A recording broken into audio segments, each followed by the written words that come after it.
Il Treviso travolge la San Bonifacese con 6 reti e manda un avvertimento alle dirette concorrenti per la promozione in C1.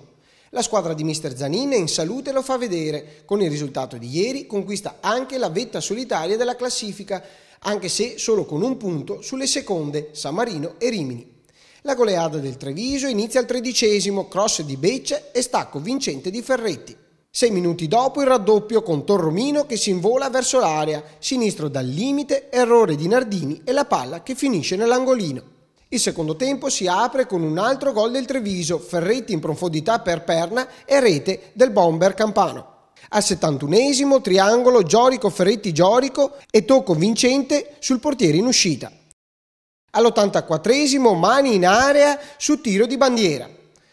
Del rigore si incarica Torromino e segna il 5-0. L'87° arriva il sesto gol, angolo di Spinosa e testa vincente di Cernuto.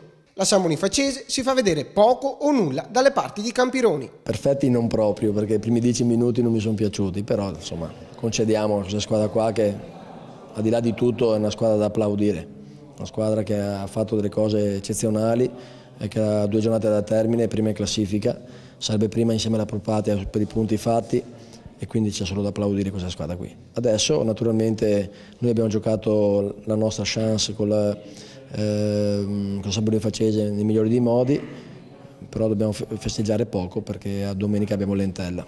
E quindi niente, la squadra è in salute, sta bene, ha voglia, troveremo una squadra molto forte che sta molto bene in questo momento, però anche noi abbiamo le nostre armi.